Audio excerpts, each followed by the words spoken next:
Recording. Alhamdulillahirabbil alamin. Mudah-mudahan liqa kita, majelis kita, pertemuan kita pada pagi hari ini selalu disertai dengan rahmat dan berkah dari Allah Subhanahu wa taala.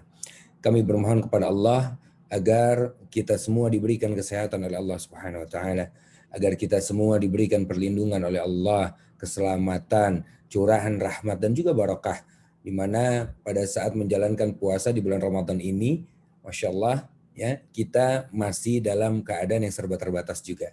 Masih dalam keadaan ujian, ketakutan yang Allah berikan kepada kita. Karena Allah berfirman dalam Al-Quran, A'udzubillahi minasyaitonirrajim, walanabluwannakum bisyai'in minal khauf wal ju' wa naqsim minal amwal wal anfus was samarat wa basyiris sabirin. Kata Allah, dan kami akan uji. Nah, ini dia. Ya, Allah berjanji. Allah tuh nggak pernah janji tidak menguji manusia, enggak. Tapi Allah berjanjikan Allah akan uji manusia.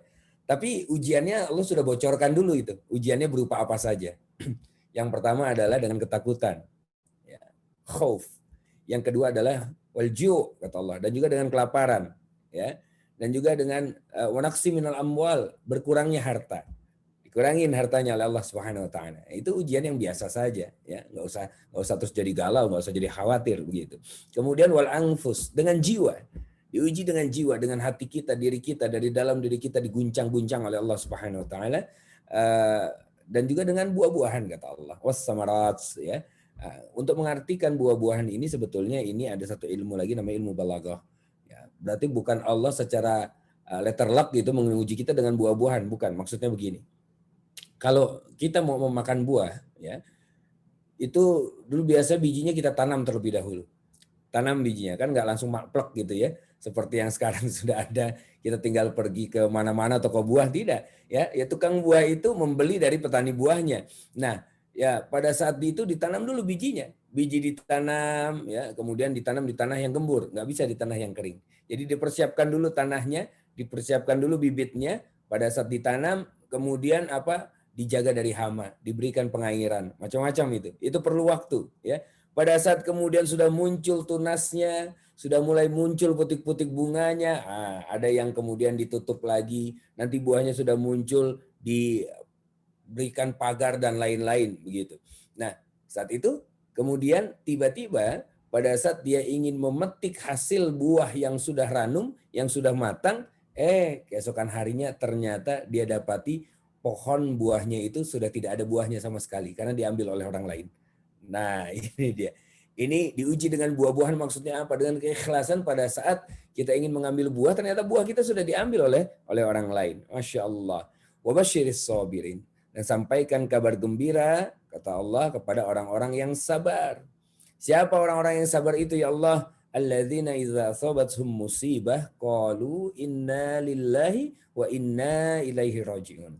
Itu orang-orang yang kalau ditimpa musibah mereka akan mengatakan ini semua dari Allah, maka akan kembali kepada Allah. Ini asalnya dari Allah, Allah yang memberikan kepada kita, maka ini pun akan kembali kepada Allah Subhanahu wa taala. Nah, ini dia, ya. Allah berikan, dan bahkan di dalam ayat lain Allah kembali menegaskan, kata Allah begini.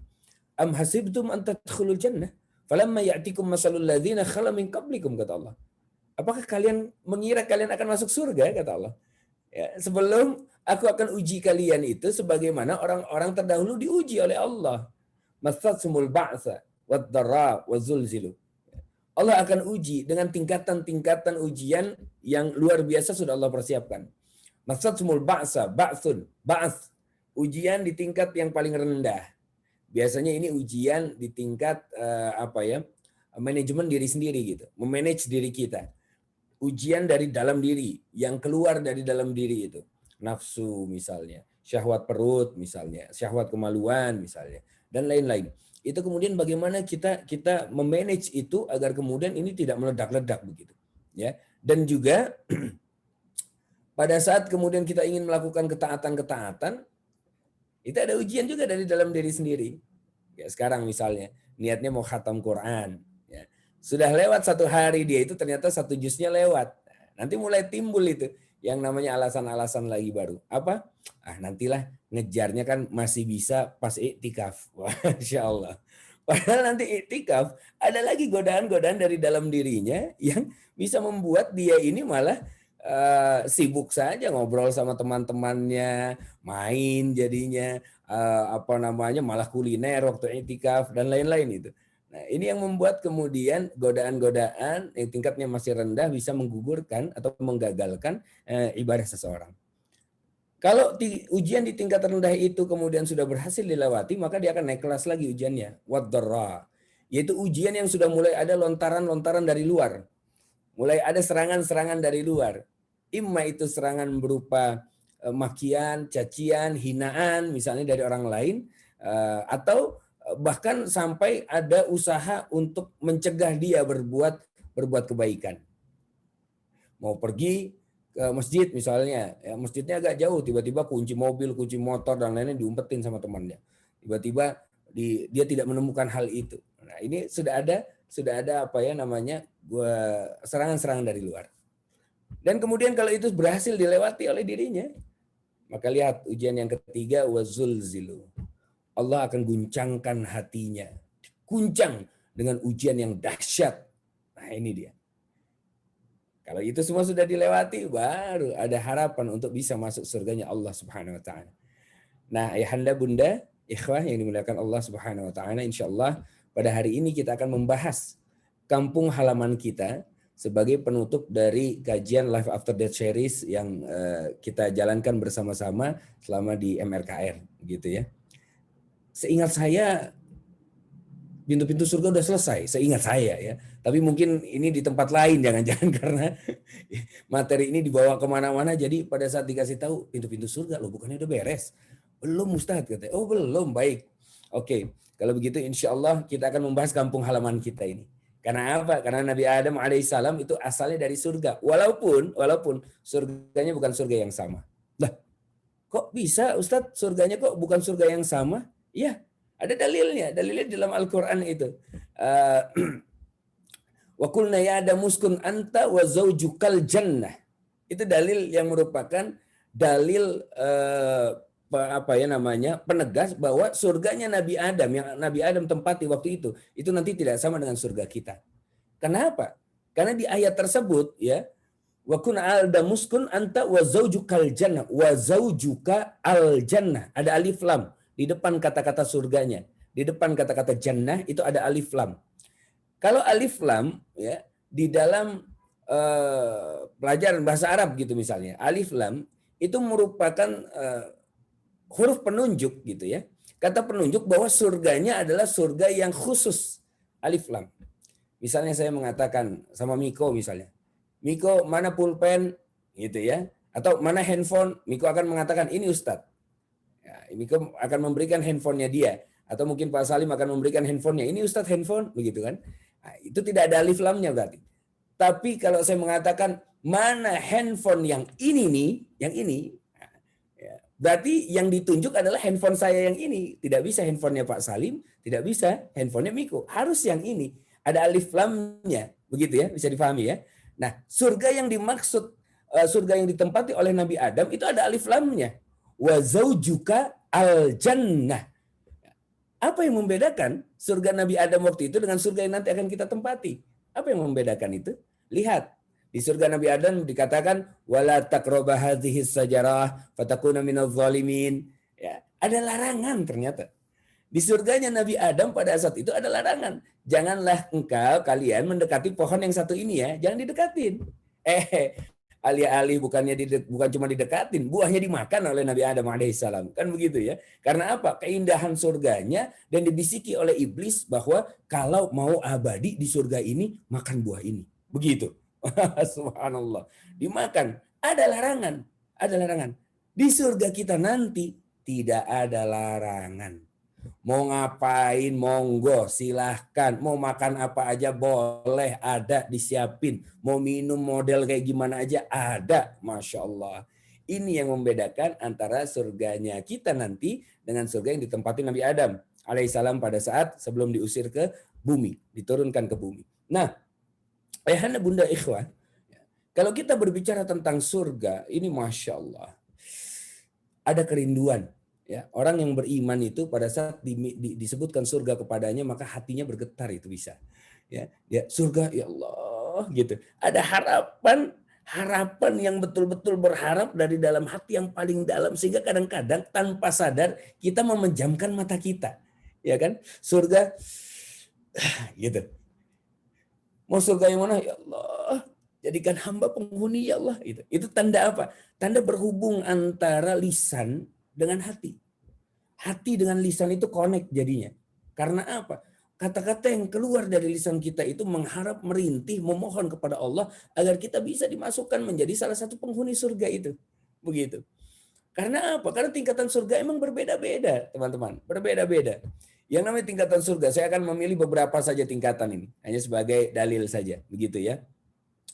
Ada surga yang dahsyat, yang luar biasa, tingkatnya paling atas. Yaitu dinamakan dengan surga Firdaus. Di dalam kaidah, ya, pada saat dikatakan ada sesuatu yang disebutkan secara khusus. Ada am, ada khas. Am wa khas. Ini kaidah ini. Ya, am wa khas. Dalam ulumul Quran, dalam ilmu tafsir ada kaidah itu. Am wa khas.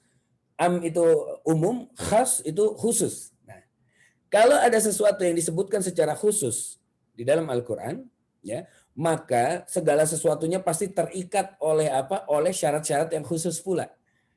Nggak mungkin sesuatu disebutkan secara khusus tetapi diikat oleh syarat-syarat yang umum. Nggak mungkin. Sehingga banyak teman-teman yang saya tanyakan, kalau nanti mati mau masuk apa? Surga. Begitu. Surganya yang mana? Firdaus. Wah. Syarat masuk surga Firdaus seperti apa? Berbuat baik. Umum itu mah.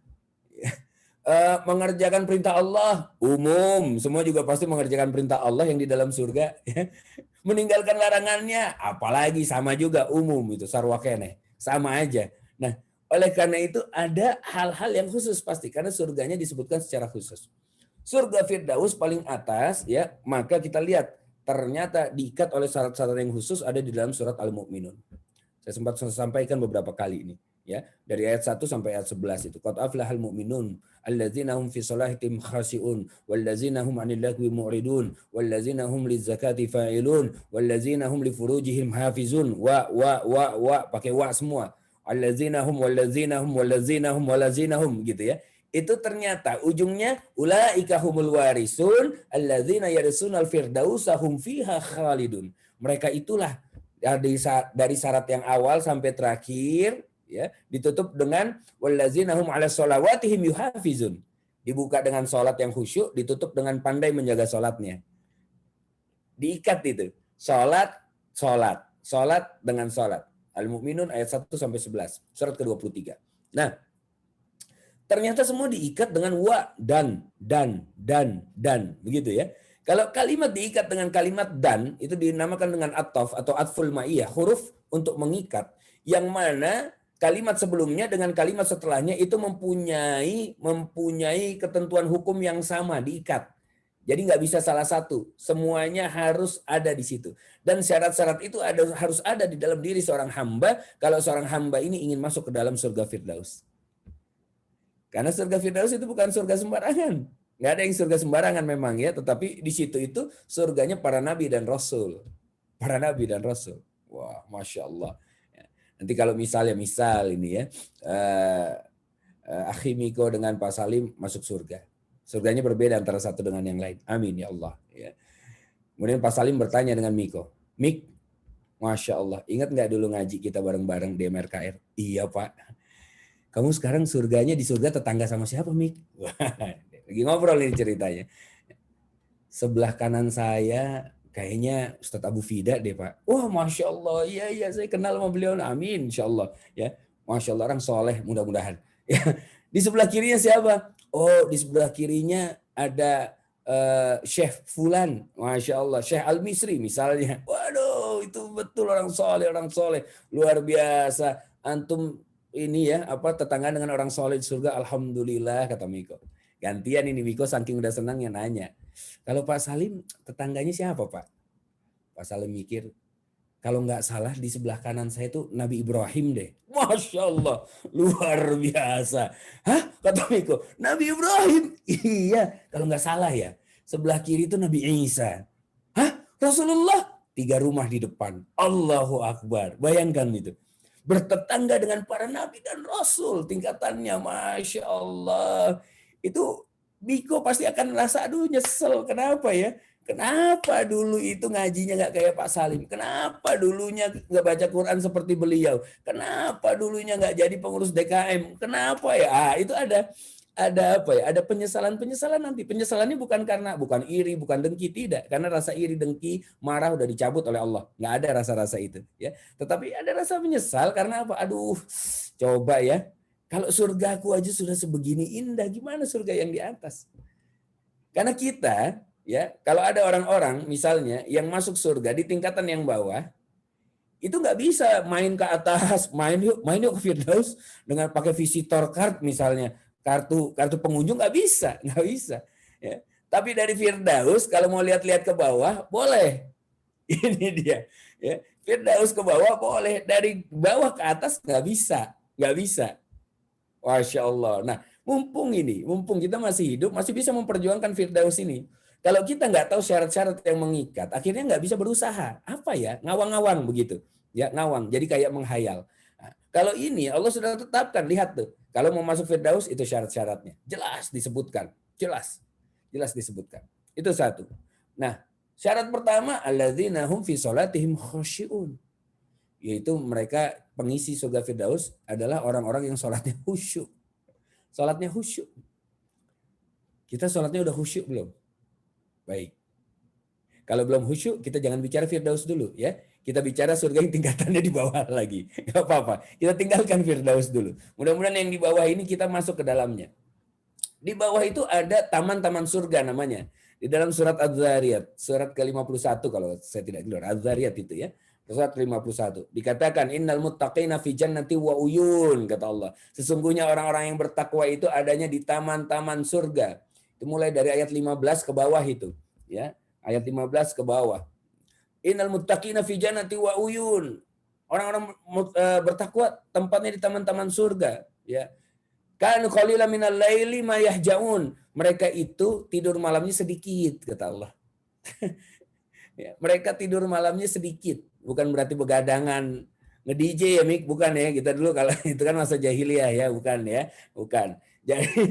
Jadi bukan begadangan itu. Maksudnya adalah mereka itu adalah orang-orang yang tidur malam sedikit karena diisi malam-malamnya untuk bermunajat kepada Allah.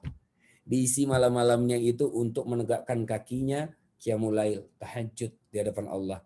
Ya, bahkan dia terjaga matanya di malam hari itu ternyata untuk membaca Al-Quran, ya, untuk mentadaburinya. Masya Allah, pantas. Satu, ya, dia adalah orang yang tidur malamnya sedikit, kata Allah.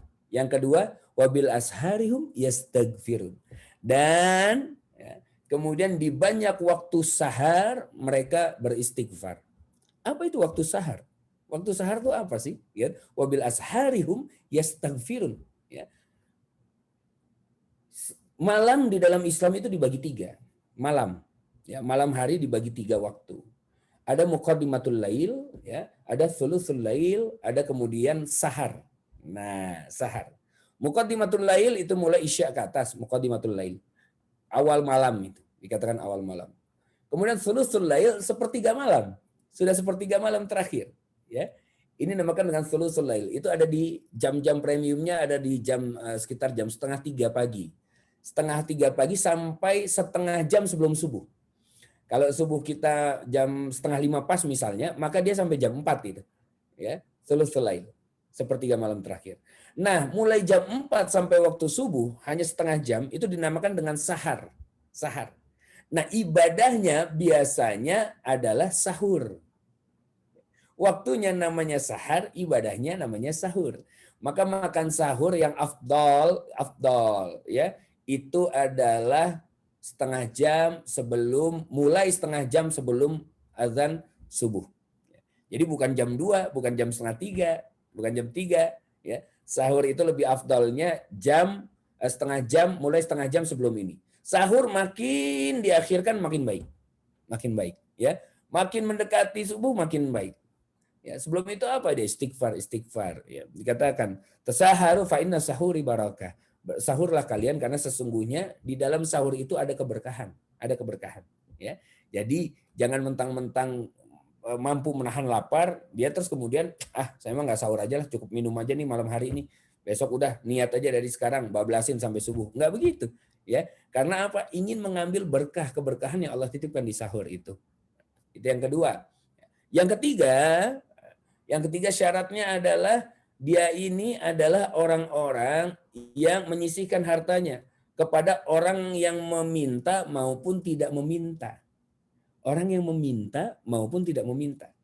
Mohon maaf kalau ada orang yang minta tolong sama kita, begitu ya. Itu kita tahu ada orang minta tolong.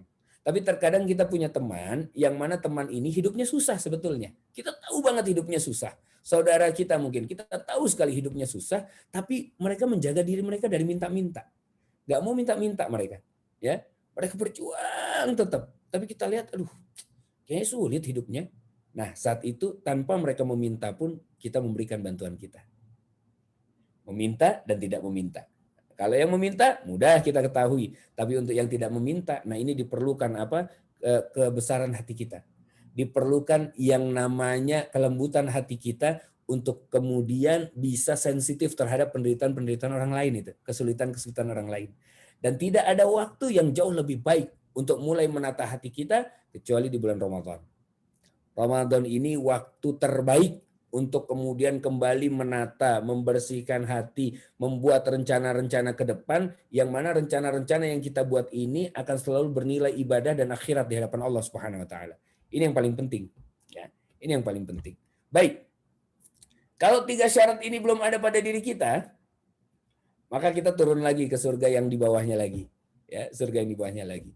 Allah berfirman dalam surat Ali Imran ayat 133 dan 134. Wasari'u ila magfiratin min rabbikum wa jannatin arduha as-samawati wal ardu 'indatil muttaqin alladzina yunfikuna fis sarai wad dhara wal kadhimina al ghaidha wal 'afina 'anil nas wallahu yuhibbul muhsinin, kata Allah. Dan bersegeralah kalian kepada surgaku, kepada magfirahku, kata Allah. Dan juga surgaku yang luasnya bagaikan langit dengan bumi. Jadi ada surga yang luasnya bagaikan langit dengan bumi, ya. U'idat lil muttaqin, kata Allah. Diperuntukkan khusus untuk orang-orang bertakwa. Siapa orang-orang yang bertakwa ini, ya Allah? Apakah sama dengan yang tadi? Tidak, berbeda. Apa mereka itu? Alladzina yunfikuna fis sarai wad dhara, yaitu orang-orang yang konsisten menginfakkan hartanya baik dalam keadaan lapang maupun sempit. Lapang diinfakkan, lagi banyak proyek diinfakkan hartanya. Proyek lagi agak seret, dia tetap menginfakkan hartanya, konsisten. Proyek belum dapat sama sekali, tetap diambil dari tabungannya untuk infak, konsisten dia. Nah, orang kalau lagi banyak proyek, lagi banyak rezeki, lagi banyak uang, kemudian dia infak, itu mah biasa, emang sudah kewajiban, sudah harusnya begitu, gitu ya. Tapi yang hebat itu ada pada saat orang-orang merasa sempit, dia tetap menginfakkan hartanya karena ada orang yang jauh lebih sempit dari dirinya. Begitu. Ya, itu baru hebat di mata Allah. Maka dikatakan dalam keadaan lapang maupun sempit. Terus siapa lagi ya Allah? Wal kadhiminal ghaiza. Dan orang-orang yang mampu menahan amarahnya. Nah, marah. Kalau di hari-hari biasa, di bulan-bulan biasa, orangnya temperamen begitu. Dasar kamu, awas ya. Jangan main-main sama saya. Masya Allah. Ya, itu hari-hari biasa. Tapi masuk bulan Ramadan, subhanallah, masya Allah, alhamdulillah, wah berubah. Ini versi Ramadannya, versi Ramadan. Keluar dari bulan Ramadan balik lagi, jangan-jangan begitu. Ya, maka lihat, ternyata orang-orang yang mampu menahan amarahnya dengan luar biasa, dengan dahsyatnya, ya itu akan disiapkan satu pintu surga khusus. Nanti kita akan bahas setelah ini. Ini saya baru mukadimah ini. Udah 27 menit masih mukadimah aja ini. Enggak apa-apa. Ya, kita jalan terus mumpung ya, mumpung. Enggak ada masalah ya, insya Allah. Nah, mudah-mudahan enggak bosan mendengarkan ini. Ya. Jadi pada saat kemudian dia menahan amarahnya, ternyata bukan itu saja.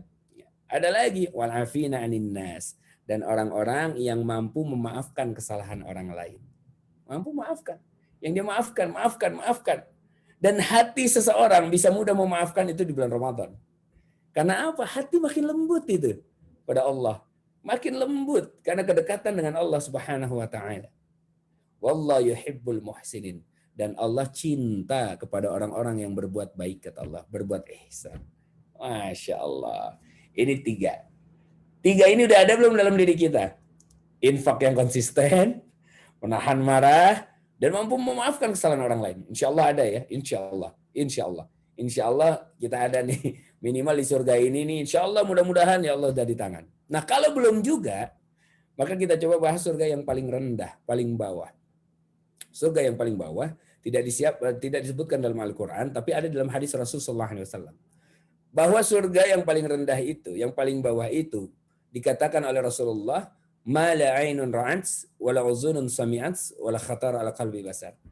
Surga yang nggak pernah dilihat keindahannya oleh mata, nggak pernah terdengar keindahannya oleh telinga, bahkan terbertik di dalam hati pun itu nggak pernah. Nggak pernah. Jadi kalau ada ya handa bunda, ikhwah yang pernah jalan-jalan mungkin ke New Zealand gitu. Katanya New Zealand itu kan setiap tikungan itu Instagramable katanya begitu kan. Tikungan sini bagus, tikungan sini bagus. Maka itu dibanding surga nggak ada apa-apanya. Nggak ada apa-apanya. Contoh. Saya ambilkan, walaupun ini hadis ini masih diperdebatkan oleh para ulama ya, tapi ini sebagai contoh saja. Ada satu pohon di surga nanti, ada satu pohon ya. Pohon ini saking besarnya ya, itu diameternya apabila kita kelilingi dengan kendaraan tercepat, kuda yang tercepat misalnya, kita kelilingi pohon itu, maka selama 100 tahun itu diameternya belum bisa kita kelilingi. 100 tahun perjalanan. 100 tahun perjalanan akhirat lagi, ya. Di mana bedanya akhirat dengan di sini kan, satu hari di sana sama dengan 1000 tahun di sini, ya. Satu sama dengan 1000 tahun. Kalau 100 tahun di sana, berarti berapa lama di sini? Itu satu pohon dikelilingin aja itu belum bisa mengelilingi kita.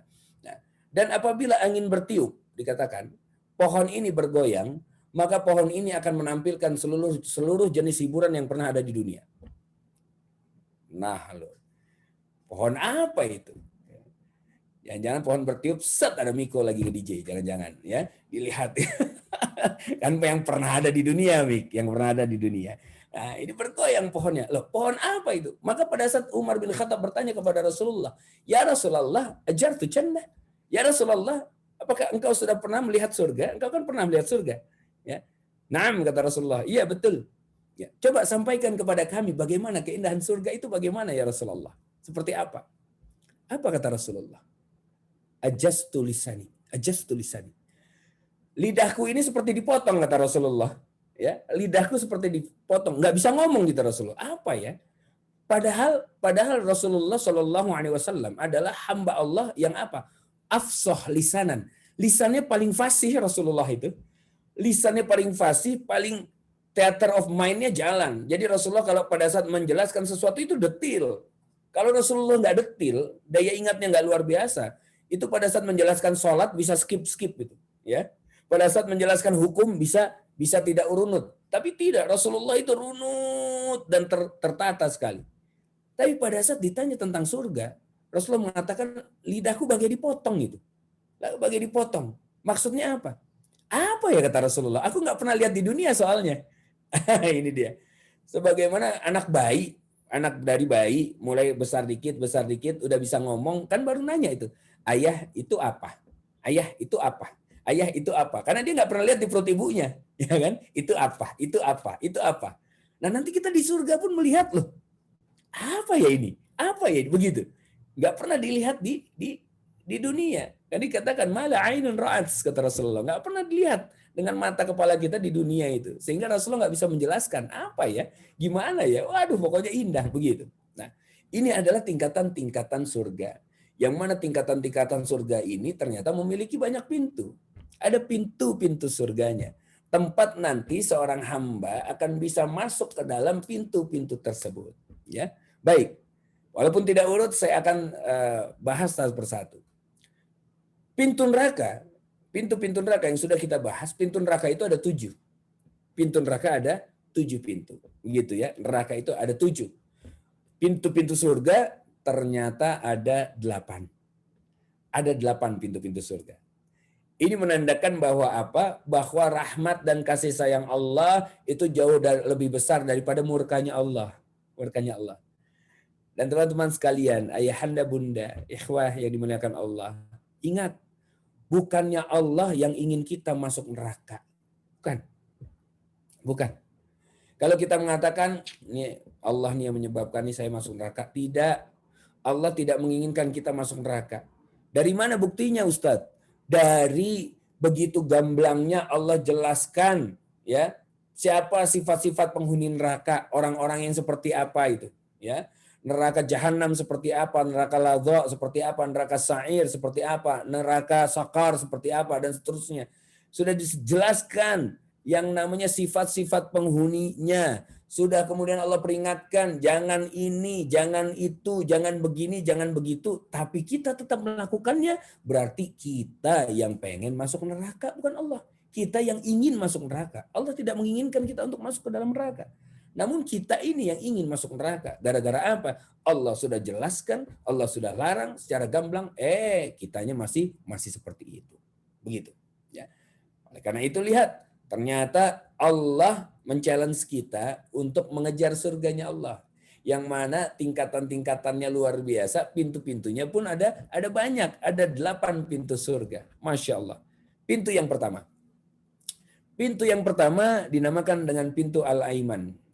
Pintu Al-Aiman, ya. Babul Aiman. Babul Aiman. Apa itu? Di ulama mempunyai pendapat Babul Aiman ini pun dinamakan dengan Babul khususan di umatin Muhammad sallallahu alaihi wasallam. Ini pintu khusus bagi umatnya Muhammad sallallahu alaihi wasallam. Ada juga yang mengatakan pintu ini dinamakan dengan Babut Taubah, pintu taubat. Jadi pintu khusus. Pintu khusus Al-Aiman itu. Nah, pintu Al-Aiman ini adalah pintu di mana 70.000 orang yang masuk surga tanpa hisab itu masuknya dari pintu sini. 70.000 orang yang masuk surga tanpa hisab masuknya dari pintu Al-Aiman ini. Ya. Siapa 70.000 itu? Ya umatnya Muhammad sallallahu alaihi wasallam, bukan umat lain. Jangan-jangan kita salah satunya nanti. Amin ya Allah. Qabul ya Allah. Amin ya rabbal alamin. Ya, karena doanya orang berpuasa ini nggak tertolak. Walaupun ada ikhtiar yang mengikuti. Ya. Baik. 70.000 orang yang tanpa dihisab akan masuk dari sana. Siapa 70.000 orang ini? Ya, salah satu syarat-syaratnya 70.000 orang masuk surga tanpa hisab. Satu, tidak pernah minta untuk diruqyah. Dia nggak pernah minta untuk diruqyah. Tidak pernah. Kalau mau ruqyah, dia ruqyah mandiri dengan membaca ayat suci Al-Quran. Gitu ya. Dia tidak pernah meminta kepada orang lain, tolong ruqyah saya dong. Tolong ruqyah saya dong. Tidak. Yang kedua, dia tidak pernah melakukan pengobatan alternatif dengan menggunakan besi yang dipanaskan dan ditempel, gitu. Nah, dia tidak pernah menggunakan pengobatan yang modelnya seperti itu.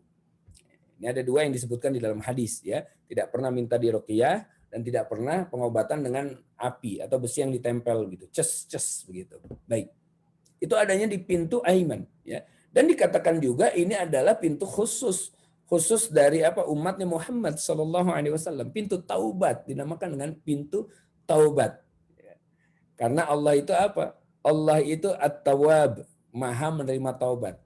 Ibaratnya ini, Allah itu selalu mengulurkan tangannya. Nggak usah dibayangkan ya tangan Allah seperti apa. Pasti akan berbeda dengan makhluk gitu. Ya, namun dikatakan Allah punya tangan. Allah mengulurkan tangannya terus menunggu siapapun yang ingin menyambutnya. Ya. Maka kita menyambutnya itu dengan taubat, dengan menggapai tangan Allah. Karena Allah punya sifat At-Tawwab, punya nama At-Tawwab, Maha menerima taubat. Kalau Maha menerima taubat berarti ada objek yang bertaubat. Ya. Oleh karena itu dalam hadis dikatakan, apabila ada penduduk dalam satu negeri, di mana penduduk satu negeri itu semuanya beriman kepada Allah, nggak pernah melakukan kemaksiatan, maka Allah akan wafatkan seluruhnya dan Allah ganti dengan penduduk atau kaum lain yang mana kaum ini berdosa kepada Allah, kemudian mereka bertaubat. Lihat, saking Allah cinta itu. Karena apa? Innallaha yuhibbut tawabin wa yuhibbul mutatahhirin. Dalam Al-Quran dikatakan, sungguhnya Allah cinta kepada orang-orang yang bertaubat dan membersihkan dirinya. Ini dia. Ini ada satu pintu khusus, ya, dinamakan pintu Babul Aiman atau Babul Taubah, ya, atau Babul Khosun li umatin Muhammad sallallahu alaihi wasallam. Ini dia, yang pertama. Kemudian pintu yang kedua. Pintu yang kedua adalah babus sholah. Pintu sholat. Nah, ini dia. Pintu sholat. Yang mana orang-orang yang akan masuk ke dalam atau melalui pintu ini ya, dia masuk melalui pintu itu, kemudian nanti naik tingkatan tergantung dengan tingkatan surganya masing-masing. Begitu. Ya. Pada saat masuk pintu itu, siapa orang-orang yang masuk dalam babus sholah ini? Yaitu orang-orang yang khusyuk dalam sholatnya. Yang pandai menjaga sholatnya. Ya. Qobliyah, ba'diyah dia kerjakan. Sholat sunnah wudhu dikerjakan. Sholat duha dikerjakan. Jadi hobinya sholat aja begitu. Cinta sekali dengan sholat ini. Masya Allah. Dan sholatnya dalam keadaan yang betul-betul menyerahkan diri kepada Allah Subhanahu Wa Taala. Taqarrub ilallah. Mendekatkan diri kepada Allah. Betul-betul dengan penghambaan yang murni. Penghambaan yang secara total. Atau apa? Kafah begitu. Paripurna. Ya, secara paripurna. Orang-orang yang bisa menangis kemudian dalam sholatnya mengingat dosa-dosanya. Pantas apa? Dalam hadis Rasulullah SAW dikatakan, man qama Ramadana imanan wahtisaban ghufirallahu ma taqaddama min zanbi. Barang siapa yang berdiri untuk mengerjakan sholat di bulan Ramadan dengan penuh keimanan wahtisaban, dan dia berihtisab, dan dia ini bermuhasabah, ya, bermuhasabah. Dia sholat dengan penuh keimanan dan dalam sholatnya pun dia bermuhasabah mengingat dosa-dosanya di masa lalu, memohon ampun kepada Allah. Ghufirallahu, kata Allah, dan Allah mengampuninya. Allah mengampuninya. Apa yang diampuni? Pasti dosa-dosanya, ya kan? Tapi ada kalimat ma di sana. Ma taqaddama min zanbi. Ma taqaddama min zanbi. Jadi kalau ada kata-kata ma di situ, kita mengartikannya adalah Allah mengampuni dosa-dosanya tanpa batas. Itu dia.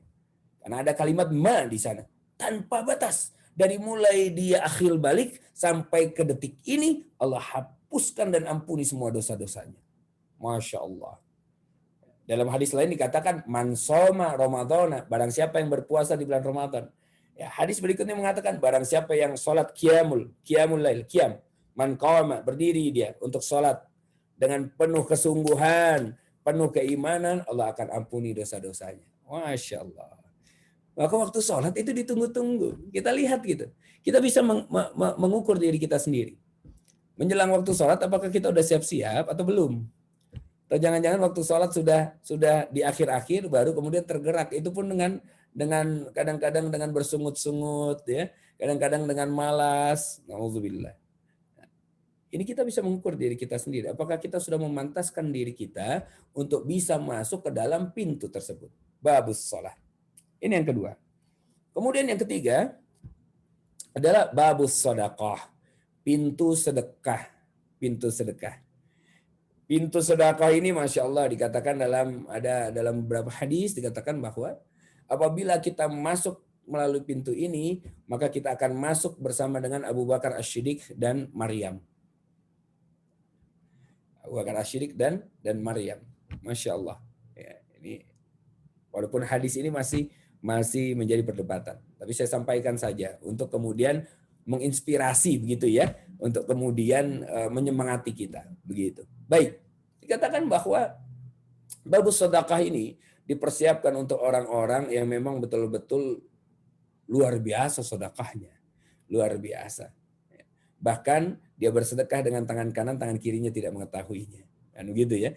Itu pun adalah orang-orang yang nanti apabila ada orang yang mampu bersedekah dengan seperti itu, tangan kanan bersedekah, tangan kiri tidak mengetahui, maksudnya apa? Setelah bersedekah dia langsung lupakan, nggak dia ungkit-ungkit, dia lupain aja sedekahnya dia, kapan, di mana dia nggak tahu, pokoknya dia sedekah aja, sedekah, hobinya sedekah, di padang mahsyar itu akan langsung ditolong oleh Allah.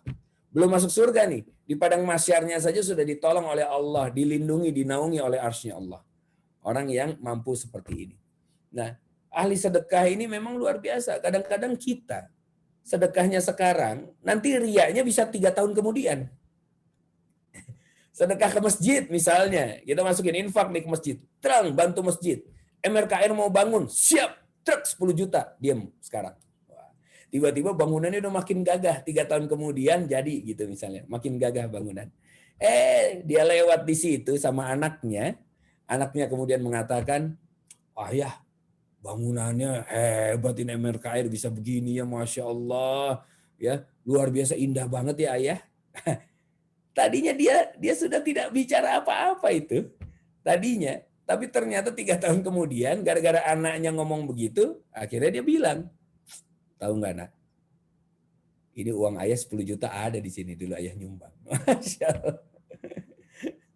3 tahun yang lalu selamat lisannya untuk tidak menyebut-nyebut sumbangannya, tetapi 3 tahun kemudian dia sebut di depan anaknya. Wah, tapi kan bukan di depan orang lain, Ustadz. Ini kan anak saya. Lah anaknya orang atau bukan? Kan anaknya orang juga itu. Maka pada saat disebut, gugur semua pahala-pahala yang sudah disiapkan oleh Allah Subhanahu wa taala. Sedekah. Jadi betul-betul hati-hati ini. Hati-hati dalam sedekah, ya. Lebih baik bersedekah kecil tetapi rutin. Jadi kita melatih diri kita supaya mengikis sifat bakhil, mengikis sifat pelit yang ada di dalam diri kita itu. Rutin aja, rutin, tak gitu. Yang penting continue. Ini amal ibadah yang dicintai oleh Allah itu, yang walaupun kecil tetapi dia continue. Kecil tetapi istiqamah dia menjalankan itu lebih dicintai oleh Allah Subhanahu wa taala. Nah, kalau sampai dia khilaf, misal ya, kita biasa sedekah.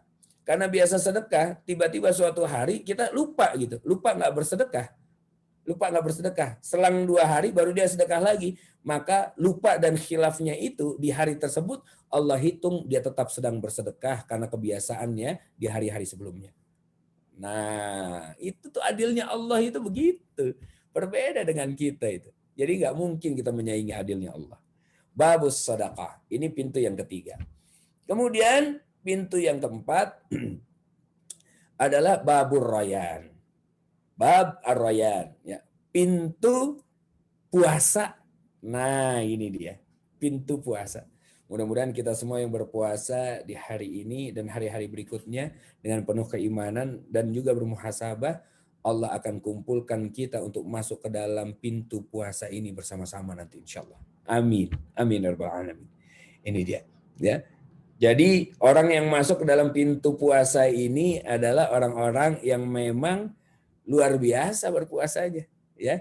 Yang memang mereka ini adalah orang-orang yang hobinya mengerjakan puasa Senin Kamis, Ayamul Bid, bahkan puasa Daud, sehari puasa sehari enggak, sehari puasa sehari enggak, ya.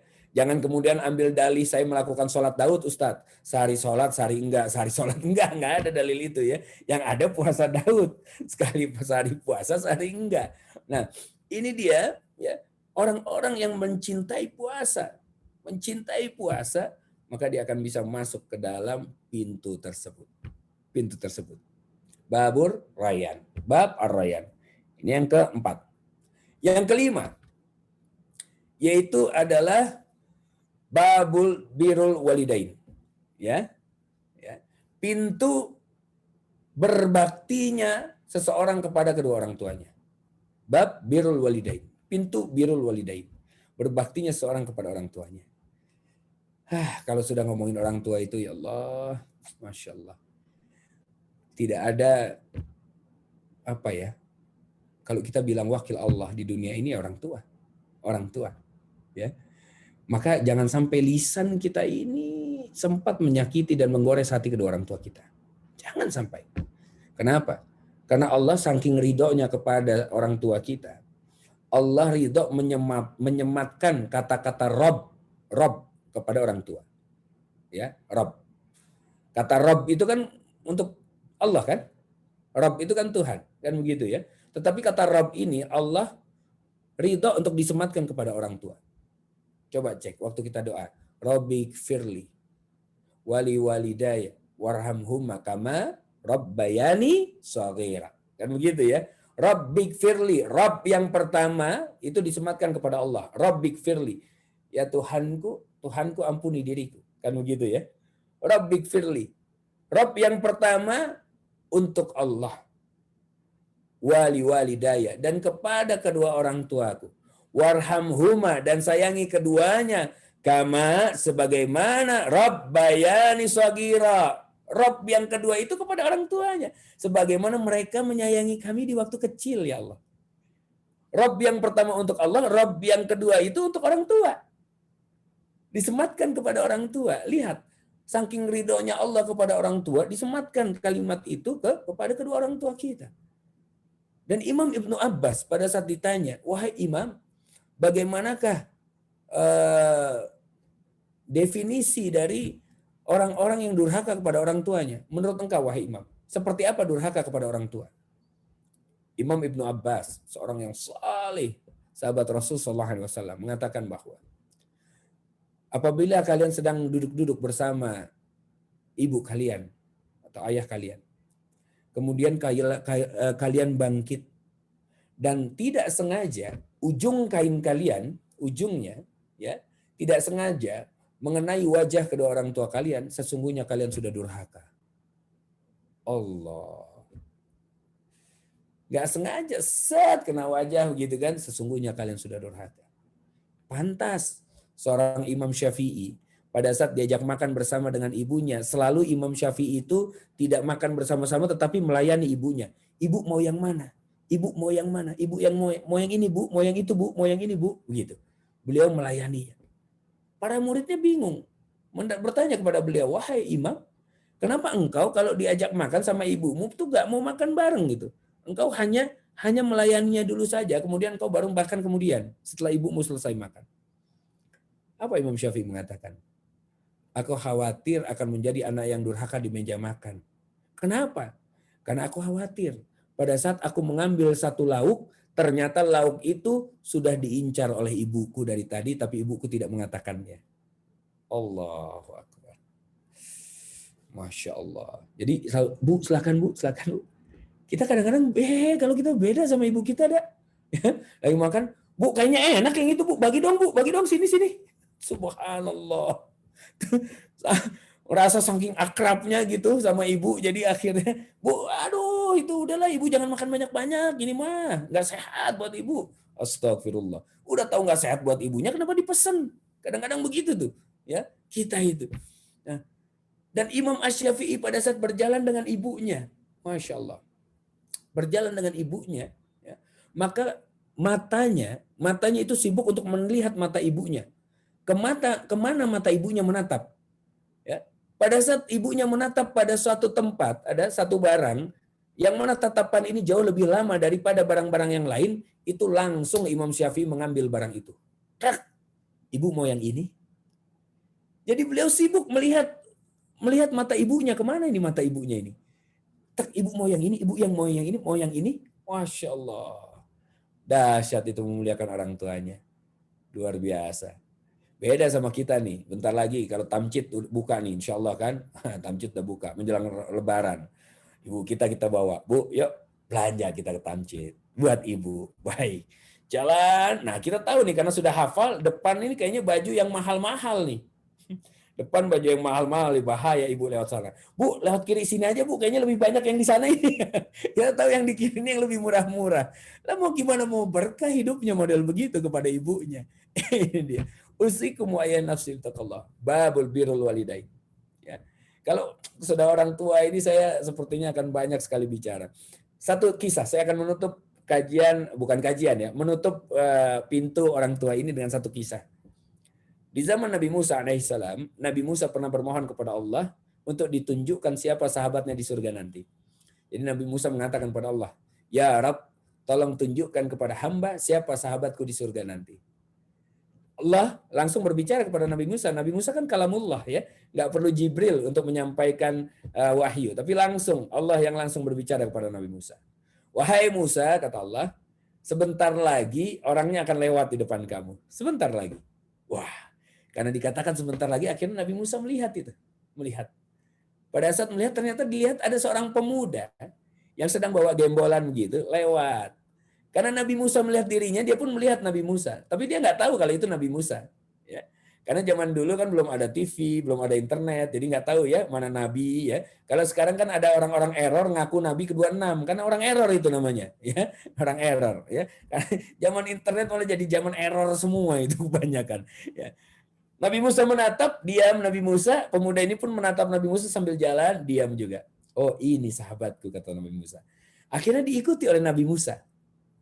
Pada saat diikuti, ternyata pemuda ini masuk ke dalam sebuah rumah, yang rumah ini kecil, rewot begitu. Ya. Diintip oleh Nabi Musa dari luar. Ternyata di dalam rumah itu ada sebuah dipan begitu, ya, yang mana ada seorang ibu yang sudah tua, itu tiduran di sana. Anak ini masuk, mencium ibunya, kemudian menyapu. Dia sapu rumahnya, dibersihkan, dia masak masakan, kemudian disuapi ibunya. Selesai semuanya itu, ternyata pemuda ini keluar dan masuk ke rumah di sebelahnya. Rumah di sebelah ternyata rumahnya, dan rumah di sebelahnya lagi rumah orang tua yang tiduran tadi, ibu-ibu yang tiduran tadi. Saat itu kemudian Nabi Musa penasaran. Dia ketuk pintu rumah pemuda itu, dan pemuda itu keluar. Iya, ada apa? Engkau yang tadi melihat aku sepertinya di jalan. Iya betul, kata Nabi Musa. Izinkan aku bertanya, siapa orang tua di sebelah ini? Oh, itu ibuku, katanya. Sudah seberapa lama ibumu seperti itu? Maksudnya paralyzed, apa itu namanya? Apa ya bahasa Indonesianya paralyzed itu? Ya. Lumpuh. Ya, mohon maaf nih bahasa Indonesia saya agak kurang nih. Jadi lumpuh gitu. Karena lumpuh, apa namanya, stroke gitulah ya, lumpuh. Sudah berapa lama? Pemuda itu mengatakan sudah 8 tahun. 8 tahun seperti itu. Selama 8 tahun engkau mengurusnya seperti itu? Iya. Kemudian Nabi Musa bertanya, apakah dia pernah mendoakanmu? Apakah ibumu pernah mendoakanmu? Pemuda ini mengatakan, setiap hari, setiap saat ibuku mendoakanku. Setiap aku habis mengurus dirinya, ibuku mendoakanku. Apa doanya? Kata Nabi Musa.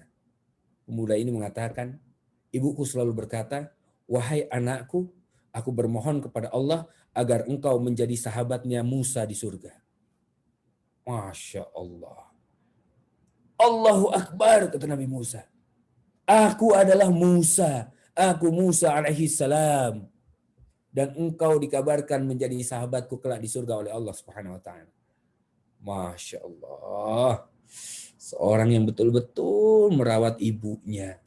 Ini kadang-kadang zaman sekarang, kalau orang tua sakit, itu keluarga malah lempar-lemparan mau dititip di mana. Oh di rumah kamu aja lah, rumahku kan kecil, rumahku begini, aku begitu. Subhanallah. Kalau orang-orang soal itu rebutan, yang namanya orang tua mau ditempatin di rumahnya itu rebutan, udah di rumahku saja. Biar aku khidmat kepada, oh jangan, enak aja kamu mau ngambil pahalanya semua aku dong. Wah ya udah kita gilir aja. Jangan, nanti ibu khawatir kalau dipindah-pindahin. Gitu tuh. Kalau ini enggak, kita udah di kamu aja lah, nanti kita yang sumbang. Udah di kamu aja, nanti ini, nanti itu. Allah ya karim. Orang tua. Ya, jangan sampai kemudian ada air mata yang menetes dari mata ibu kita. Ayah kita gara-gara apa? Gara-gara kelakuan kita kepada mereka itu. Alhamdulillah. Baik. Babu birrul walidain. Jadi pintu berbaktinya kepada orang tua. Pintu keberapa itu tadi? Kelima. Ya, kelima. Masih ada 3 lagi insyaallah. Yang keenam adalah babul kaziminal ghaiza wal afina anin nas. Nah, bab al kaziminal ghaiza, pintu menahan marah wal afina anin nas, dan memaafkan orang lain. Jadi bukan hanya menahan marah saja terhadap orang yang menzaliminya, tetapi dia maafkan. Ya. Dia dizalimi, dia nggak marah sama orang itu. Karena dia yakin, oh ini dia zalim kepada saya atas izin Allah. Kalau Allah tidak mengizinkan, ini orang nggak akan bisa zalim sama saya. Ya. Dan aku memaafkannya ya Allah karena engkau mengizinkan hal ini terjadi sebagai apa? Sebagai bahan renungan bagi diriku. Masya Allah. Enak banget Ustadz kalau ngomongnya. Iya, kalau ngomong emang enak. Itu prakteknya yang sulit. Prakteknya yang challenging itu. Challenging memang. Ini adalah hal-hal, surga itu barang Allah paling mahal. Paling mahal itu surga. Ya. Jadi nggak mungkin syarat-syarat masuk surga itu syarat-syarat yang mudah. Nggak mungkin. Tidak mungkin. Ya. Orang kita mau mendapatkan fasilitas yang nikmat di dunia aja syarat-syaratnya banyak. Ada ikhtiar yang mesti kita lakukan. Kan begitu ya. apalagi surga. Ya, jadi ini dahsyat. Yang namanya memaafkan kesalahan orang lain, ada satu orang sahabat Rasulullah SAW namanya Abu Damdam. Abu Damdam ini ya 3 kali dikabarkan oleh Jibril alaihissalam kepada Rasulullah bahwa Abu Damdam ini adalah ahli surga. 3 kali. Sampai Jibril turun 3 kali untuk mengabarkan Abu Damdam itu ahli surga. Ya. Putra Umar bin Khattab malah sampai kemudian berpikir, ini Abu Damdam apa sih kelebihannya dari kami ini, begitu. Ya. Jadi bukannya hasad, bukan, tetapi dia ingin tahu apa ini. Apakah Abu Damdam ini ahli tahajud kah? Ahli saum kah? Atau apa? Atau apa? Sampai nginap di rumah Abu Damdam 3 hari 3 malam itu. Nginap. Karena dalam syariat boleh menginap di rumah orang itu 3 hari 3 malam paling banyak gitu. Ya, menginap itu. Pada saat dia lihat ternyata bukan ahli tahajud. Pada saat dia lihat ternyata bukan ahli saum sunnah gitu. Ya, pada saat dia lihat. Jadi apa? Sampai-sampai akhirnya karena udah kehabisan harinya, beliau bertanya kepada Abu Damdam, ya Abu Damdam, apa sih amalanmu sehingga 3 hari berturut-turut Jibril mengabarkan engkau ini ahli surga. Tolong kasih tahu kepadaku, kepada diriku, apa amalanmu? Abu Damdam berpikir, apa yang istiqomah aku lakukan? Oh, aku tahu, kata Abu Damdam. Apa itu? Setiap sebelum tidur, aku selalu berdoa kepada Allah. Ya Allah, hamba mohon, maafkanlah dosa orang-orang yang menzolimi hamba di hari ini, baik dalam keadaan mereka sadar maupun tidak sadar. Tolong ampuni mereka ya Allah, hamba ridho. Sudah, kata Abu Damdam. Setiap malam itu yang didoakan oleh Abu Damdam. Masya Allah. Pintunya, pintu al-kaziminal ghaiza wal afina anin nas. Hebat Abu Damdam itu. Ya. Orangnya masih hidup, sudah dikabarkan ahli surga. Nah, kita coba nih nanti malam, mumpung bulan Ramadan, sebelum tidur. Ingat-ingat orang yang menzolimi kita.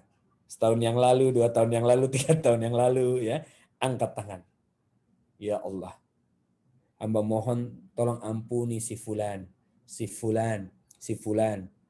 Nah yang fulan ini yang satu mungkin tahun depan ya Allah ya, jangan tahun ini ya Allah ya. Ini masih agak sakit nih kayaknya nih.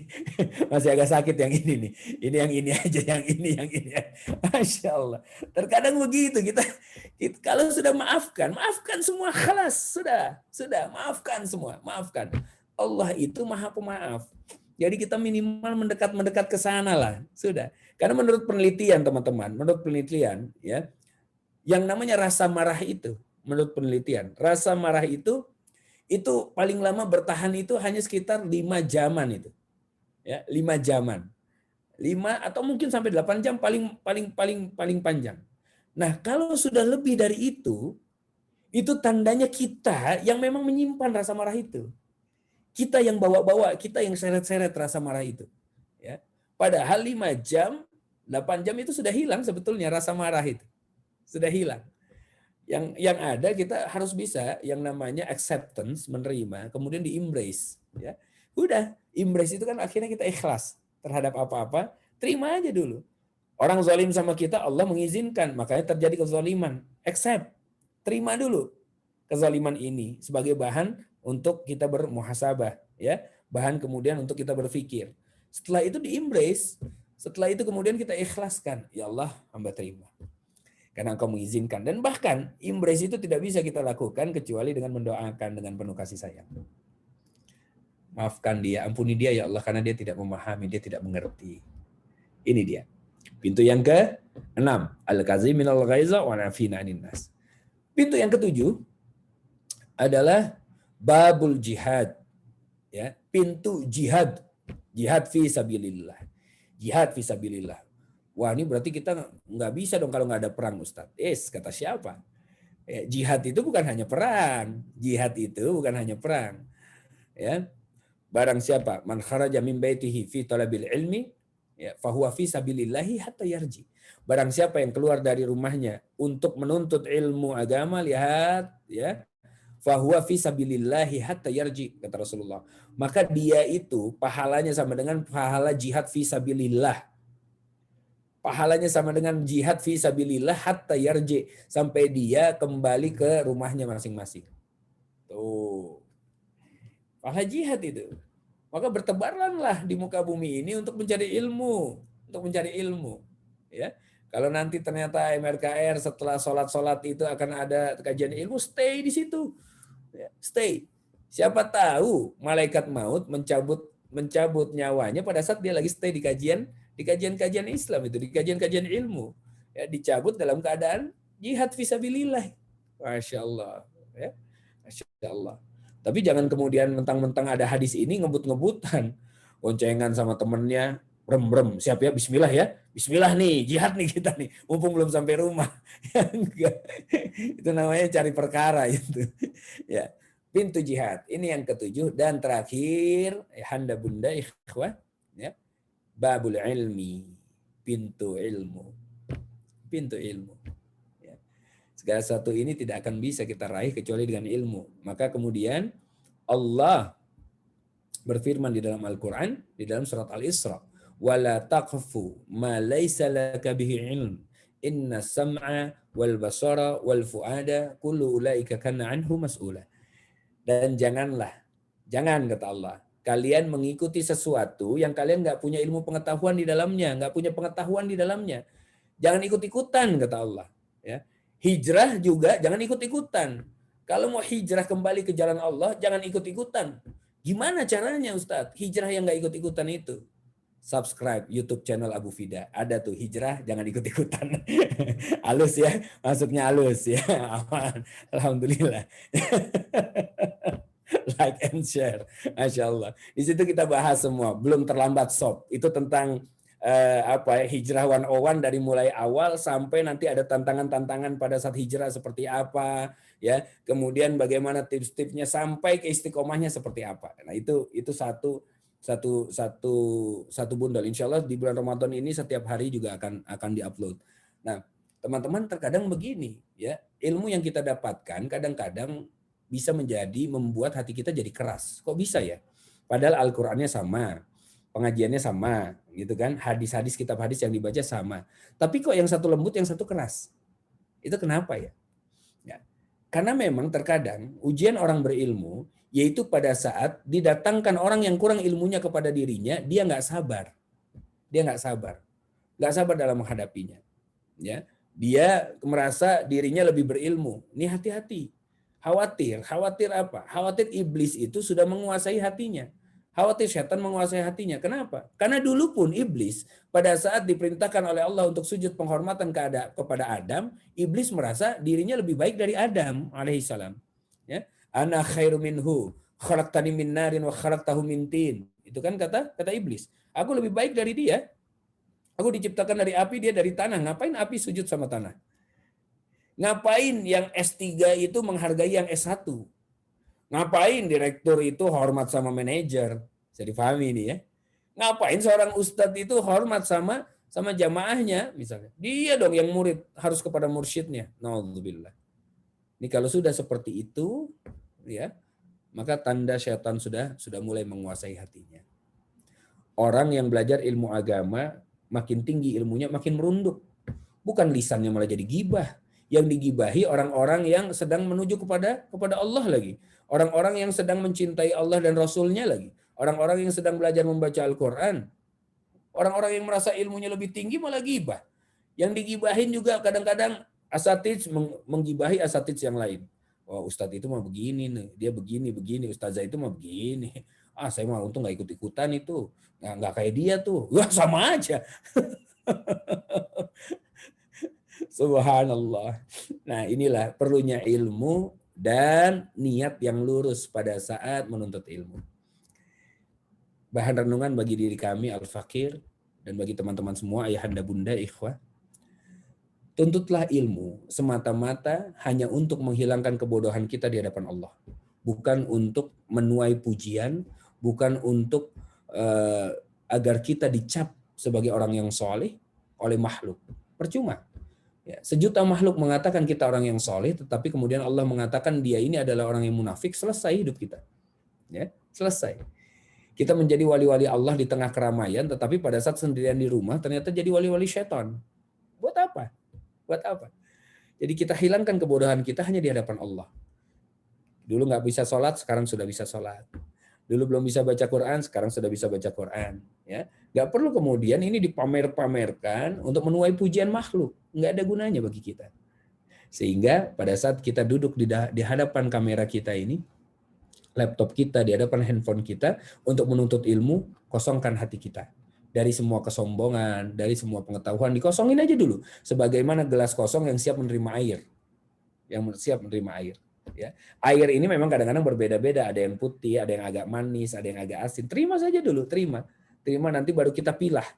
Pilah mana yang kira-kira lebih cocok dengan diri kita. Begitu. Mudah-mudahan apa yang kami sampaikan mengenai pintu-pintu surga ini bisa diterima dengan baik. Mohon maaf kalau apabila ada kata-kata yang kurang berkenan. Mohon dibukakan pintu maaf yang sebesar-besarnya. Mudah-mudahan bisa diambil manfaatnya. Jazakumullah khair ala husni istimaikum lakum minni al-hubb wa du'a. Assalamualaikum warahmatullahi wabarakatuh. Waalaikumsalam warahmatullahi wabarakatuh. Masya Allah, luar biasa ini ilmu yang kita dapat hari ini dari Ustadz Abu Fida nih. Alhamdulillah, barakallah fiik Ustadz. Ini sudah ada beberapa pertanyaan yang masuk, dan kepada jemaah yang ingin bertanya dipersilakan untuk bertanya di kolom chat. Nanti MC akan bacakan, atau juga bila ingin bertanya langsung kepada Ustadz, kami persilakan mengaktifkan voice-nya, atau nanti kami yang meng-unmute speakernya. Baik, saya bacakan. Ini ada satu yang sudah masuk, Ustadz Afwan. Ustadz izin bertanya, bagaimana caranya supaya tidak merasa ujub karena merasa lebih paham ilmu dibanding dengan yang lain? Pada Ustadz. Bismillahirrahmanirrahim. Memang perasaan ujub ini bahaya sekali, bahaya ya. Baik. Maka Rasulullah SAW mengajarkan kepada kita, beliau bersabda bahwa pandanglah orang mukmin lainnya, orang lain itu jauh lebih soleh daripada kita. Jadi selalu memandang orang itu lebih daripada kita. Kalau kita merasa ilmu kita di sini lebih banyak dari dia, oh jangan-jangan di bidang yang lain ilmunya jauh lebih banyak dari saya. Pada saat kita merasa ilmu agama kita lebih tinggi dari dia, oh jangan-jangan akhlak dia malah jauh lebih baik dari saya. Oh, jangan-jangan Masya Allah adab dia jauh lebih baik dari saya. Oh jangan-jangan dia ini adalah lebih sayang kepada orang tuanya. Jangan-jangan dia ini lebih banyak manfaatnya kepada orang lain daripada ilmu saya yang tinggi tetapi nggak ada manfaat bagi orang lain. Jadi selalu merasa orang itu lebih dari kita, lebih dari kita. Tidak pernah melihat orang itu dengan kekurangan-kekurangannya, tetapi selalu kelebihan-kelebihan mereka yang akhirnya membuat kita selalu terinspirasi dan termotivasi untuk memperbaiki diri kita. Karena lihat, orang yang sibuk mengomentari orang lain, orang yang sibuk merasa dirinya itu sudah baik adalah orang yang bisa dipastikan jarang memperbaiki, bahkan tidak punya waktu untuk memperbaiki dirinya sendiri. Dia sibuk komentarin orang lain, sibuk mengukur-ngukur ilmunya mana nih, banyakan saya, banyakan dia nih. Ya, maka siapa yang harus lebih hormat duluan? Nauzubillah. Tidak. Ya. Jadi selalu menganggap orang itu jauh lebih baik daripada kita, jauh lebih soleh, jauh lebih berilmu, jauh lebih taat, adabnya jauh lebih baik. Ya. Maka kita akan menjadi orang yang tawadhu. Orang yang selalu merasa kekurangan di hadapan Allah Subhanahu wa taala, sehingga dia akan terus mengambil ilmu dari manapun, dari siapapun, bahkan dari seorang anak kecil sekalipun. Ya, mudah-mudahan bisa difahami insyaallah. Jazakallah khair. Baik Ustaz. Pertanyaan kedua dari Bu Emi. Bismillah Pak Ustadz, mohon bertanya bagaimana cara mengajak anak-anak milenial untuk menimba ilmu agama, baik lewat online maupun offline. Mohon pengarahannya Pak Ustadz. Syukran. Baik. Dalam Al-Quran, Allah sudah memberikan petunjuk itu, memberikan gambaran, mau anak milenial kek, mau anak kolonial kek, itu sama itu. Ud'u ila sabili rabbika bil hikmah wal mau'izati hasanah. Ud'u, kata Allah. Serulah orang, serulah manusia, serulah teman-teman, serulah anak-anak, begitu ya. Ud'u ila sabili rabbika bil hikmah, kepada jalan Allah, untuk kembali ke jalan Allah dengan hikmah, dengan contoh-contoh. Kita kasih contoh dulu. Kemudian apa? Wal mau'izati hasanah. Dan juga dengan nasihat-nasihat yang baik, perkataan yang baik. perkataan yang baik. Contoh itu kita bisa sesuaikan dengan zaman, ya. Kita bisa sesuaikan dengan zaman. Sekarang itu anak-anak milenial banyak dirinya itu terhubung dengan gadget. Kalau terhubung dengan gadget, ya, terhubung dengan sosial media, maka manfaatkan platform sosial media itu untuk membuat belajar ilmu agama jadi lebih asik gitu, ya. Jadi lebih asik. Anak-anak sekarang tuh jauh lebih kritis, jauh lebih kreatif. Maka kita pun perlu untuk bisa mengimbangi mereka itu dalam dunia kreatif. Dalam dunia yang sekarang memang sudah ada. Yang penting apa? Yang penting akidah kita nggak geser.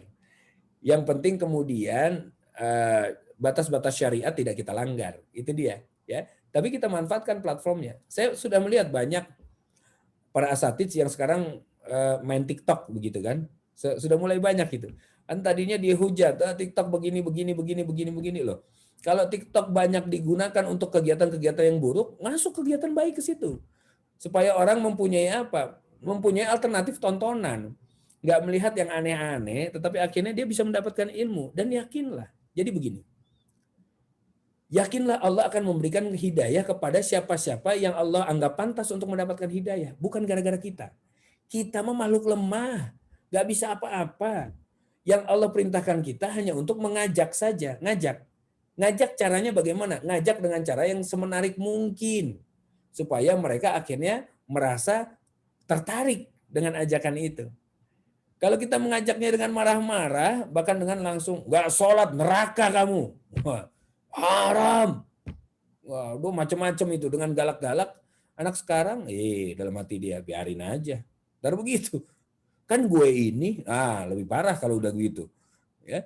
Jadi apa? Malah hal-hal yang menyelami dunia mereka, dengan platform sosial media yang ada seperti sekarang, tetapi tidak keluar dari batas-batas syariat, nggak melanggar hal itu.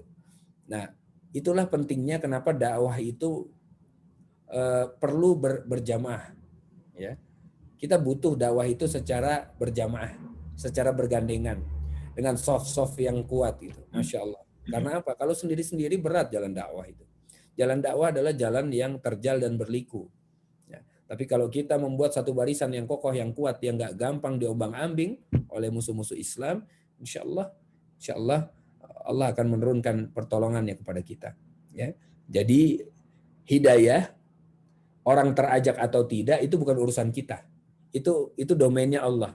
Karena Rasulullah SAW sekalipun tidak bisa memberikan hidayah kepada pamannya, nggak bisa, ya kan? Ya. Bahwa Allah mengatakan engkau tidak akan pernah bisa memberikan hidayah kepada siapapun yang engkau cintai sekalipun, wahai Muhammad sallallahu alaihi wasallam, ya. Tetapi Allah lah yang paling mengetahui siapa-siapa yang pantas untuk mendapatkan hidayah. Innaka la tahdi man ahbabta walakin Allah yahdi may yasha wa huwa alamu bil muhtadin. Kan itu ayatnya itu, ya. Ayat untuk mengatakan kepada Rasulullah sallallahu alaihi wasallam. Rasulullah saja yang dekat dengan Allah tidak bisa memberikan hidayah kepada pamannya, apalagi kita. Jadi tugas kita hanyalah mengajak orang kepada jalan kebaikan saja. Caranya bagaimana? Manfaatkan yang namanya platform-platform yang menarik sekarang itu di sosial media untuk mengajak mereka, untuk membuat kajian itu menarik gitu. Belajar agama itu pun asik, belajar agama itu santai kok, belajar agama itu menyenangkan. Nah, kalau ini yang sudah bisa timbul, maka mereka akan dengan sendirinya nanti. Ya, biarkan Allah yang menggerakkan hatinya. Tugas kita adalah hanya untuk memberikan contoh dan menasihati dengan kata-kata yang baik. Begitu. Wallahu a'lam bishawab. Jazakallahu khair. Nah, ini sepertinya Ustaz sudah menjawab juga pertanyaan dari yang ada berikutnya, Bu Heni Effendi. Saya bacakan aja. Ustaz izin bertanya, bagaimana pendapat orang yang sering memposting kegiatan keimanannya di sosmed, misalnya sedekahnya di foto, taklim di foto, ngaji di live, dan lain-lain. Kalau ditanya, katanya untuk mengajak dan memberi contoh. Iya. Bunda, bismillahirrahmanirrahim. Husnuzon saja. Sudah. Ya, innamal a'malu binniyat, ya kan? Yang namanya amal perbuatan tergantung niatnya. Kalau memang beliau itu dengan keikhlasan hatinya ingin memberikan contoh, dengan di sosial media, taklim di posting gitu. Mungkin untuk memberitahu orang bahwa setiap hari atau setiap bulan atau setiap minggunya ada taklim di sini loh gitu. Ya maka biarkan saja, biar Allah yang menjadi hakim, jangan kita. Jangan kita. Kalau misalnya saya ditanya gimana pendapatnya Ustadz, ya, alhamdulillah itu baik, insya Allah. Ya, kita husnuzon saja, berprasangka baik terhadap orang tersebut. Ya, lebih baik dia taklim, ya kemudian dia mengajak orang lain. Kita kadang-kadang taklim nggak ngajak-ngajak, atau jangan-jangan nggak taklim, udah nggak taklim, nggak pernah ngajak juga, gitu ya. Jadi begini, Bunda, Ayahanda, usikum wa nafsi bitaqallah. Allah tidak memerintahkan kita untuk menjadi hakim terhadap orang lain, apapun yang dilakukan. Tidak. Ya. Hakim itu, yang menjadi hakim itu adalah Allah. Jadi kita jangan masuk ke domainnya Allah. Jangan masuk ke ranahnya Allah. Allah perintahkan kita tadi itu, ud'u ila sabili rabbika bil hikmah wal mau'izati hasanah. Ya. Adapun orang yang suka posting dan lain-lain, kita doakan ya Allah, apabila niatnya keliru, maka luruskan niatnya ya Allah. Begitu. Ya. Jadi tidak perlu kita kemudian mengomentari orang-orang tersebut. Mudah-mudahan apa yang dilakukan baik, mudah-mudahan apa yang dilakukan bermanfaat, dan mudah-mudahan itu tetap bernilai pahala di hadapan Allah Subhanahu wa taala. Ya. Itu saja. Wallahu a'lam bishawab. Di sini di room chatnya belum ada pertanyaan lagi, tapi saya punya pertanyaan sendiri Ustaz. Mohon maaf. Baik. Ustadz, kita kan sedang membahas pintu-pintu surga yang Ustadz sebutkan tadi, ada 8 pintu surga ya, berdasarkan masing-masing kategori. Nah, artinya orang yang masuk ke dalam pintu-pintu surga, 8 pintu ini masing-masing berdasarkan kategorinya, tidak melalui hisab lagi ya Ustadz ya. Jadi ketika di padang mahsyar, tanpa hisab langsung masuk ke pintu berdasarkan amalan yang rutin dia kerjakan selama hidup. Begitu ya Ustadz ya?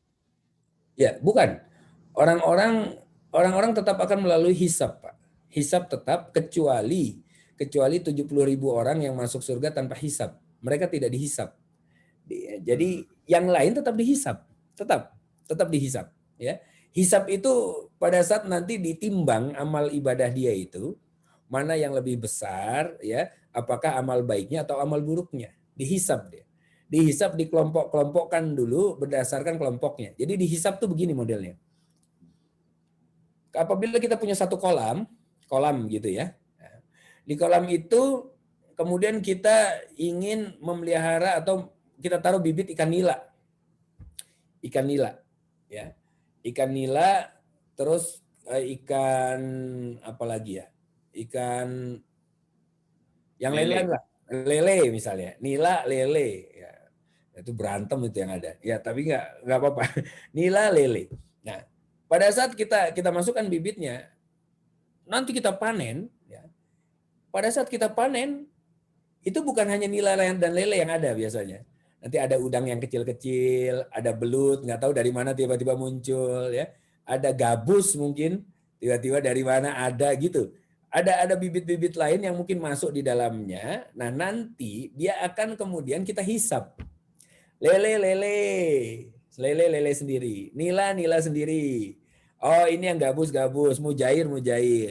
Udang kecil-kecil gitu ya. Jadi dihisap, dikelompok-kelompokkan menurut kelompok-kelompoknya, kemudian dia ditimbang amal ibadahnya, begitu. Amal ibadahnya. Nah, nanti pada saat dia sudah lewat dari sirat, ya, menunggu di kantarah, tempat penantian untuk masuk ke dalam surga itu, nanti pintu surga akan memanggil dirinya. Jadi bukan kita yang saya masuk dari pintu mana nih? Bukan. Tapi pintu surga yang nanti akan memanggil dirinya. Ya, Pak Salim, kata pintu surga begitu kan. Masuk dari sini, masuk dari pintuku. Dipanggil nanti. Dipanggil oleh pintu surga. Sehingga kita memahami, oh saya masuk dari pintu ini. Begitu. Setelah mereka mengalami hisab. Ya. Jadi kita akan mengalami hisab kecuali 70.000 orang yang masuk surga tanpa hisab. Nggak dihisab lagi dia. Nggak dihisab lagi. Ya, 70.000 orang ini. Tetapi tetap melewati sirat. Jadi dari yaumul hisab tetap lewat sirat dulu. Semua, termasuk para nabi dan rasul akan lewat sirat. Setelah sirat itu baru beres, baru selesai. Dia masuk surga. Begitu. Nah, berarti tergantung amalan yang terbanyak yang mana ya, apakah dia misalnya kepada orang tua atau memaafkan orang lain atau sholat atau puasa. Betul. Gitu ya Ustaz ya. Betul. Namun Pak, namun ya, ada orang yang dipanggil oleh ke-8 pintu surga itu. Ya itu. Kalau amalannya banyak ya. Wah, kalau semuanya terpenuhi oleh dia, karena ini ditanyakan oleh Abu Bakar As-Siddiq, ya Rasulullah, adakah orang yang dipanggil oleh 8-8-nya, oleh ke-8 pintu surga? Abu Bakar bertanya kepada Rasulullah. Kemudian Rasulullah mengatakan, "Na'am, iya, ada. Dan engkau termasuk salah satunya, Abu Bakar." Masya Allah. Luar biasa itu. Ya kita mudah-mudahan empat pintu jadilah ya, insya Allah. Amin ya Allah. Amin. Dapat satu aja luar biasa itu Ustaz. Masya Allah. Insya Allah. Amin. Nah pertanyaan berikutnya, ketika sudah masuk ke salah satu pintu itu atau 8 pintunya manggil misalnya, setelah melewati pintu surga itu, kemudian baru ditentukan dia ada di level yang mana ya. Surga itu kan ada level-levelnya lagi ke atas ya. Betul Kak. Ada level A, B, C sampai yang tertinggi Ustaz bilang tadi Firdaus. Betul. Jadi setelah masuk lewat pintu baru nanti ditentukan lagi gitu ya Ustaz ya. Baru naik nanti dia. surganya. Betul, baru naik nanti. Selain mereka di kelompok-kelompokkan, nanti kelompok muazin ada sendiri, kelompok penghafal Quran ada sendiri. Nah, nanti mereka pada saat masuk, mereka akan masuk kemana itu levelnya? Maka 1, 2, 3, 4 atau mentok sampai di atas. Di atasnya yang paling atas itu ya Firdaus, yang mana dikabarkan dalam hadis bahwa level-level surga itu bagaikan bujur sangkar katanya. Jadi kayak ada di bujur sangkar. Seperti itu ya levelnya nanti tak naik ke atas. Yang paling atas itu persis ada di bawah arsy-Nya Allah. Ada di bawah singgasananya Allah. Dan dari singgasana itulah memancar air-air yang turun ke bawah. Jadi ada susu, ada khamar, ada air madu, ada macam-macam itu ya. Jadi dari situ memancar. Dari arsy-Nya Allah memancar air-air itu yang pertama kali dialiri adalah Firdaus. Baru turun ke bawah begitu. Itu dia. Baik, Allahu a'lam. Bagaimana dengan manusia yang istilahnya dicuci dulu di neraka? Ya kan sebelum dia masuk surga cuci neraka, baru nanti di hari-hari terakhir diangkat masuk ke dalam surga. Pintu yang mana itu Ustaz? Iya. Pada saat itu mereka akan dimasukkan melalui babu taubah, pintu taubat. Ya, pintu taubat. Jadi dia akan dicuci dulu karena apa? Karena amal buruknya jauh lebih banyak daripada amal baiknya. Dia masih ada amal baik dan dia beriman kepada Allah, ya. Tetapi pada saat ditimbang ternyata keburukannya jauh lebih banyak. Sehingga yang lebihnya ini itu dicuci dulu sama Allah di neraka. Sebagaimana karat-karat besi itu, ya. Nah, di apa itu dicuci. Pada saat itu kemudian setelah berkurang dan amal baiknya lebih banyak, baru dia dipindahkan ke dalam surga. Begitu. Ya. Oh, berarti nggak sampai semua dosanya habis clear baru bisa masuk surga ya, hanya pada level balancing jadinya Ustaz ya. Betul. Baik Ustaz. Ada pertanyaan berikutnya dari Pak Tajudin. Ustadz, apa dalilnya bahwa Allah itu ada? Karena ada seorang tokoh muslim yang bilang bahwa Allah itu tidak ada. Iya. Nggak disebutin siapa tokoh muslimnya yang ngomong bahwa Allah tidak ada ini. Masya Allah, naudzubillah min dzalik. Aduh, ini memang luar biasa nih kejadian-kejadian sekarang, ya kan? Baik. Dikatakan bahwa apa? Allah itu ada di menguasai langit, bumi, dan juga di antaranya, wa matahta syara, bahkan di bawahnya. Itu ya. Dalam surat Toha itu dikatakan bahwa Allah itu menguasai langit, bumi, di antaranya, dan juga di bawah, di wa matahta syara, di bawah. Dan dikatakan bahwa Allah pada saat ini, Allah dalam Al-Quran mengatakan, coba lihat di sekeliling kalian itu, sekeliling kalian apa-apa yang kemudian Allah ciptakan. Kalau tidak, coba ciptakan saja. Semisal nyamuk saja kata Allah. Allah tantangkan itu. Ciptakan kecil seperti nyamuk saja. Bagaimana nyamuk itu luar biasa, yang namanya apa? Yang namanya di dalam dirinya itu macam-macam itu. Macam-macam ini dan itu. Contoh, saya berikan satu lagi, Bapak. Bismillah. Kalau kita mengikuti Life After Death series ini di awal, ya dari awal, maka sudah ada beberapa contoh secara empiris yang saya kemukakan, ya, yang menandakan bahwa keberadaan Allah itu luar biasa. Kita lihat Profesor Frank Steiner. Profesor Frank Steiner ini adalah seorang non-Muslim, ya. Beliau meminjam alat dari NASA. Beliau meminjam alat dari NASA yang namanya alatnya itu adalah alat untuk melihat atau memetakan jagat raya kita, galaksi ini. Ya, jagat raya atau galaksi ini. Ya, jadi dipetakan oleh beliau, alat dari NASA dipinjam, ya, kemudian dipetakanlah galaksi ini. Setelah terpetakan galaksi, ya, ternyata beliau mengeluarkan statement bahwa galaksi ini seolah-olah berada di dalam sebuah trompet begitu. Sebuah trompet. Dan bintang terjauh yang berhasil dipetakan oleh yang namanya Profesor Frank Steiner ini, yang yang paling jauh itu sekitar 400 juta tahun. 400 juta tahun. Jadi yang bisa terpetakan. Setelah itu undiscoverable, nggak kelihatan lagi. Ya, mungkin alatnya nggak sampai, ya, atau bagaimana, wallahu a'lam. Tetapi beliau mengatakan ini bagaikan ada di dalam suatu trompet. Nah, dalam satu hadis Rasulullah SAW, Rasulullah bersabda bahwa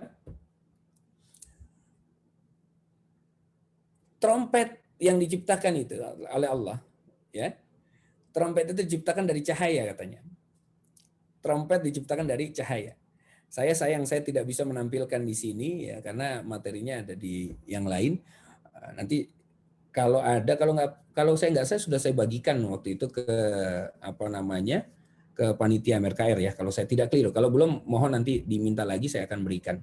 Jadi hadis dari Abu Hurairah radhiyallahu anhu, ya. Abu Hurairah bertanya kepada Rasulullah, "Ya Rasulullah, bagaimana sangkakala itu? Bagaimana sangkakala itu?" Sangkakala itu diciptakan dari cahaya, kata Rasulullah. Nah, nanti di gambar itu yang nanti saya bagikan, ya, itu terlihat memang, ya, trompetnya itu bagaikan cahaya karena dari bintang-bintang begitu. Bintang. Dan ujung trompetnya, kata Rasulullah, ujung sangkakala itu meliputi langit dan bumi. Meliputi langit dan bumi. Ini dahsyat sekali. Ini hadis Rasulullah SAW yang menandakan bahwa apa? Bahwa, ya, apa yang Allah firmankan dalam Al-Quran itu benar. Tidak ada yang mengetahui itu kecuali yang menciptakan, kan begitu, ya? Nggak ada. Sebagaimana satu lagi di dalam surat An-Naml, surat tentang semut itu, pada saat Sulaiman alaihissalam mau lewat, Raja Semut berteriak kepada para semut, "Wahai para semut, masuklah kalian ke dalam lubang-lubang kalian, karena aku khawatir kalian nanti pecah, terinjak." Walaupun di bahasa terjemahannya mati terinjak, katanya begitu kan. Padahal ya bahasanya sebetulnya adalah pecah terinjak oleh pasukannya Sulaiman, sedangkan kalian tidak mengetahuinya. Kok bahasanya pecah, ya? Kok bahasanya pecah? Akhirnya diteliti oleh ilmuwan Mesir. Ilmuwan Mesir meneliti bahwa ternyata pada saat diteliti tubuh semut itu, tubuh semut ternyata 70% mengandung unsur kaca. Mengandung unsur kaca. Kalau 70% mengandung unsur kaca, bahasa yang tepat apa? Pecah. Karena kaca itu pecah, kan begitu, ya. Nah, inilah yang menandakan bahwa siapa yang mengetahui ini? Siapa yang mengetahui tubuh semut pecah? Ya, Al-Quran itu turun 1400 tahun yang lalu, di mana ilmu-ilmu pengetahuan modern belum ada. Bahkan dua orang dokter kebangsaan Rusia itu masuk Islam gara-gara membaca Al-Quran, mendapatkan satu ayat di mana dikatakan yang namanya kelak di neraka, kata Allah, kelak di neraka, kata Allah, aku akan ganti kulit kalian dengan kulit yang baru agar kalian selalu merasakan sakit yang berulang-ulang. Kulit kalian dengan kulit yang baru agar merasakan sakit yang berulang-ulang. Kaget dokter-dokter Rusia ini. Dokter Rusia ini mengatakan, "Loh, ini dunia kedokteran modern. Kenapa? Karena kami baru menemukan apabila seseorang sudah terbakar tubuhnya 70%, ya, maka dia tidak akan pernah bisa merasakan sakit lagi nih kulitnya. Kalau kulitnya sudah terbakar 70%, dia kebas. Jadi ditusuk-tusuk pun nggak akan sakit karena sudah terbakar. Lalu neraka isinya api semua, bukan cuma 70%, 100% terbakar kan? Tapi apa kata Allah? Aku akan ganti kulitmu dengan kulit yang baru agar engkau merasakan sakit yang berulang-ulang. Bayangkan itu. Siapa yang mengetahui itu? Kecuali yang menciptakannya. Jadi dalil Allah ada itu banyak sekali. Al-Quran itu satu Al-Quran dalil bahwa Allah itu ada. Ya. Sebagaimana kita mengatakan, saya ingin bertanya begini. Kalau misalnya saya mukul Miko misalnya, saya tampar pipinya, pak dengan keras. Sakit nggak Miko? Sakit. Mana sakit itu? Tunjukkan di saya mana sakit itu. Mana sakit? Nggak bisa dijelaskan. Mana sakit, ya kan? Gelap itu ada nggak gelap? Ada gelap. Nggak ada. Gelap itu karena ketiadaan cahaya. Maka yang bisa dihitung itu adalah kecepatan cahaya. Nggak ada ukuran kecepatan gelap misalnya. Nggak ada. Ya. Sesuatu yang tidak terlihat oleh mata kita belum tentu tidak ada. Kita bisa merasakan. Maka Allah katakan kita nggak akan bisa mampu. Mata kita yang terbatas ini dengan tubuh kita ini dibatasi oleh jasad, itu nggak akan sanggup melihat Allah. Nanti kata Allah, nanti pada saat ruh ini sudah keluar dari jasadnya dan masuk ke dalam surga, Allah janjikan akan bisa melihat Allah Subhanahu wa taala. Ini dia. Jadi banyak sekali dalil-dalilnya, mudah-mudahan ini bisa difahami. Ya, mohon maaf apabila ada kekeliruan dan lain-lain. Wallahu a'lam bishawab. Jazakallahu khair. Jazakumullah khairan Ustaz. Afwan, tadi informasi yang tentang trompet itu belum ada sepertinya Ustaz, minta tolong di-share lagi ke kami. Saya share materi dari awal sampai akhir. Jadi dari mulai mukadimah Life After Death series, nanti Alam Barzah, kemudian Mahsyar, Yaumul Hisab, dan lain. Nanti saya share materinya. PowerPoint-nya saya share insya Allah. Baik. Nanti kami akan posting itu di lamannya Masjid Raya Kebayoran Residence di LMST. Jadi jamaah kalau mau lihat silakan diklik di laman atau websitenya MRKR. Jazakumullah khairan Ustaz. Alhamdulillah ilmunya amat sangat bermanfaat yang disampaikan Ustaz pada pagi hari ini. Mudah-mudahan memberikan keberkahan kita semua dan menambahkan iman kita semua. Agar mumpung di bulan suci Ramadan yang penuh berkah ini kita bisa kembali kepada Allah, mendekatkan diri kepada Allah, menjadi pribadi-pribadi yang jauh lebih baik daripada sebelumnya. Amin. Kepada Ustadz dan keluarga juga kami doakan agar senantiasa diberikan kesehatan, keberkahan, dan selamat dunia akhirat. Amin. Dan mohon ditutup kajiannya mungkin Ustadz pada pagi hari ini dengan closing statement dari Ustadz dan mungkin sekaligus doa kafaratul majlis. Baik.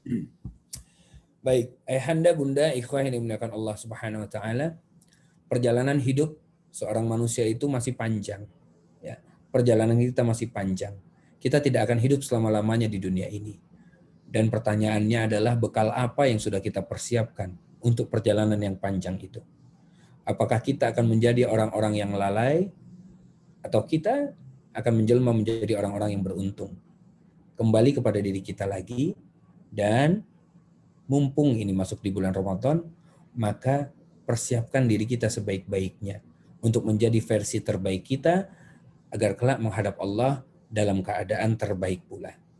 Mudah-mudahan Allah memberikan kemudahan bagi kita semua, bimbingan, hidayah, inayah, dan juga perlindungan agar kita semua kelak Allah kumpulkan kembali. Sebagaimana Allah mengumpulkan kita di majelis ini, maka kami bermohon kepada Allah agar Allah kelak kumpulkan kita seperti ini kembali di surganya Allah nanti. Itu saja mungkin yang bisa kami sampaikan. Selamat menunaikan ibadah puasa di bulan Ramadan. Mudah-mudahan menjadi Ramadan terbaik bagi kita semua.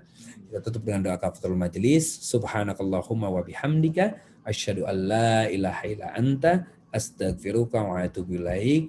Alhamdulillahirabbil alamin. Assalamualaikum warahmatullahi wabarakatuh. Waalaikumsalam warahmatullahi wabarakatuh. Alhamdulillah. Baik, saya pamit semuanya. Ya. Assalamualaikum warahmatullahi wabarakatuh. Waalaikumsalam warahmatullahi wabarakatuh. Terima kasih Ustaz. Baik semuanya, Bu Lucy, saya pamit dulu. Ya, sama-sama Ustaz. Masya Allah. Waalaikumsalam. Barakallah Ustaz. Tafadhol, ditutup Bu Lis. Baik, jazakallah khair Pak Salim. Saya N ya.